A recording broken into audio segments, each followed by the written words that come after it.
Euro science आज मानती है कि जो अपना माइंड एक ही ऑब्जेक्ट पर जितनी देर कंसंट्रेट रख सकता है वो उतना ही पावरफुल होता है। हर महादेव, आज मैं बात करूंगा बॉडी के इंटरनल पार्ट के बारे में, यानी आंतरिक अंगों के बारे में। हमारा शरीर इंद्रियों के द्वारा काम करता है, जैसे आंख, नाक, कान, मुंह आदि। हमारे शरीर रूपी रथ में ये इंद्रियां घोड़ों की तरह होती है, लेकिन इसकी लगाम और कंट्रोल पूरा मन के पास होता है और इसका असली स्वामी हमारी आत्मा होती है। वह यह भली भांति जानती है कि हमारे लिए कौन सा कर्म सही है और कौन सा गलत है। यह अवचेतन मन ही है जो हमें भटकाता रहता है। मनुष्य का मन संसार की सबसे अशांत चीज है। इस अशांति के कारण ही मनुष्य संसार में अपनी इच्छाओं की पूर्ति के साधनों में इधर उधर भटकता रहता है। लेकिन जैसे ही मनुष्य को अपनी इच्छा की एक वस्तु मिलती है, उसका अशांत मन तुरंत दूसरी चीज को पाने के लिए दौड़ता है। अपनी इच्छाओं की पूर्ति के लिए ये दौड़ भाग मनुष्य की जीवन भर रहती है। जीवन समाप्त होने के पश्चात भी इनकी पूर्ति नहीं हो पाती है। इसलिए मन पर नियंत्रण रखते हुए इंद्रियों के विषयों का भोग करना चाहिए। जय श्री राम।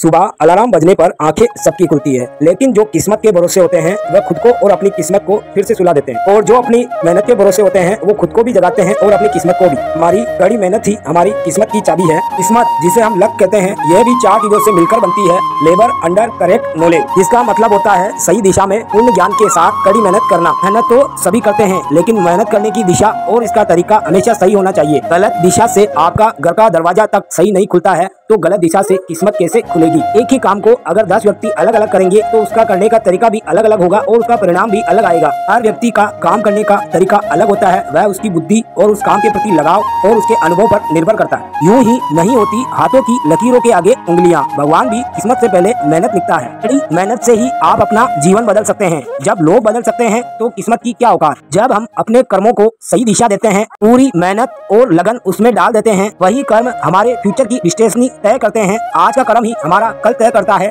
इसलिए अपने कर्मों में सुधार लाए, किस्मत के भरोसे ना बैठे रहे। किस्मत उन्हीं की चमकती है जो मेहनत में विश्वास रखता है। मेहनत करे, खुश रहे, मस्त रहे। जय सिया राम। समय और समझ दोनों एक साथ मिल जाए तो बहुत बड़ी बात है। समय होता है तब तक समझ नहीं आती है, और जब तक समझ आती है तब तक समय निकल जाता है। मोटिवेशन सिर्फ एक दिन उठने के लिए मजबूर करेगा। अगर ये आपकी आदत बन गई तो जिंदगी भर साथ रहेगी। रात को समय पर नींद आ जाए ये भी एक जंग है, लेकिन जो रात को समय पर सो गया वही सुबह उठकर सूर्य की तरह चमकता है। अपने जीवन में आप एक ऐसा लक्ष्य जरूर बनाएं जो आपको हर हालत में जल्दी उठने के लिए मजबूर कर दे। जय सिया राम। आज मैं बात करूंगा वर्कआउट, रेस्ट और डाइट की। आज के बदलते युग में कई तरह के अलग अलग वर्कआउट शेड्यूल है, लेकिन हमें अपनी बॉडी की क्षमता को ध्यान में रखते हुए उस शेड्यूल को अपनाना चाहिए। कहीं से भी और किसी को भी देखकर वर्कआउट ना करें। पहले वर्कआउट के बेसिक तरीकों को समझे और वर्कआउट से पहले आप थोड़ा सा न्यूट्रिशन ले ताकि बॉडी को पर्याप्त मात्रा में एनर्जी प्राप्त हो। आप किसी भी प्रकार का वर्कआउट कर रहे हो उससे पहले आपको स्ट्रेचिंग अवश्य करनी चाहिए ताकि आपकी मांसपेशियों में सही तरीके से बैलेंस बना रहे और आपकी बॉडी में किसी भी तरह की इंजरी ना हो। बॉडी के लिए जितना वर्कआउट जरूरी है उतना ही जरूरी है रेस्ट और डाइट। अपनी डाइट और रेस्ट के अनुसार ही वर्कआउट करना चाहिए। ना न्यूट्रिशन के मसल्स का निर्माण अच्छी तरीके से नहीं हो सकता है और वर्कआउट के बाद बिना रेस्ट से मसल्स ग्रोथ नहीं हो सकती है। वर्कआउट के साथ साथ डाइट और रेस्ट को भी बैलेंस करें। स्वस्थ रहे, व्यस्त रहे, मस्त रहे। जय श्री राम। सुबह होने पर सूरज नहीं उगता, सूरज के उगने से सुबह होती है। खत्म होने जैसा जिंदगी में कुछ भी नहीं होता। हमेशा एक नई सुबह आपका इंतजार करती है। बस ये आपके ऊपर निर्भर करता है कि आप अपने एक नए दिन की शुरुआत किस तरीके से करते हैं। आप चाहे कल में कितने ही आरे हो या कितने ही गिरे हो, उससे कोई फर्क नहीं पड़ता, क्योंकि हमारी सबसे बड़ी गरिमा गिरने में नहीं है, गिरकर बार बार उठने में है। ना अभ्यास के ऐसा स्टंट या ऐसी पुशअप लगाने की कोशिश ना करें, क्योंकि आप गिरकर उठ तो जाएंगे लेकिन आपके दांत नहीं बचेंगे। ये वक्त का पहिया तो चलता जाएगा, अच्छा हो या बुरा, समय सबका आएगा, लेकिन समय कभी किसी का ऐसे ही नहीं आता। अच्छा समय लाने के लिए हमें हमारे जीवन में पसीना बहाना पड़ेगा, कड़ी मेहनत करनी पड़ेगी, क्योंकि बिना मेहनत और प्रभु की दया के बिना हम हमारे जीवन में कुछ भी हासिल नहीं कर सकते। आज की ट्रेनिंग खत्म करके मैं निकला भोले से मिलने। भोले को नमन करते हुए हमेशा की तरह मैं रवाना हुआ अखाड़े के लिए। आते समय रास्ते में उस्ताद के लिए ली फूल और माला। दिल और फूल दोनों एक जैसे हैं, तकलीफ दो तो मुरझा जाते हैं, लेकिन बिना संघर्ष के जीवन किस काम का। इसी के साथ आज का ट्रेनिंग सेशन हुआ समाप्त और आप भी लो राम नाम का। जय श्री राम। मेहनत सीढ़ियों की तरह होती है और भाग्य लिफ्ट की तरह। लिफ्ट तो किसी भी समय बंद हो सकती है, लेकिन सीढ़ियां हमेशा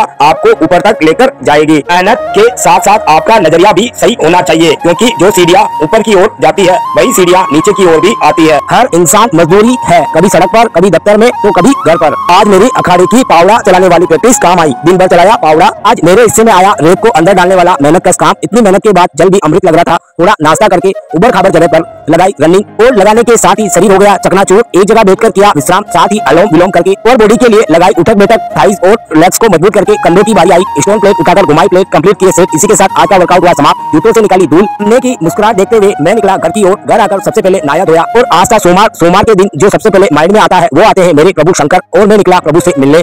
और आप गलत तरीके से शिवलिंग पर जल चढ़ाते हैं तो आपको कोई लाभ नहीं होगा, ऐसा कई पंडितों और शास्त्रियों का मानना है। लेकिन रीति रिवाजों से बढ़कर आपका प्रभु के प्रति प्रेम समर्पण होना चाहिए। कि आपकी पूजा में प्रेम और सद्भावना नहीं है तो बाकी सब आडंबर है। अरे प्रभु विधि विधानों से नहीं प्रेम से बंधे हुए हैं, इसलिए उन्हें प्रेम से जीते।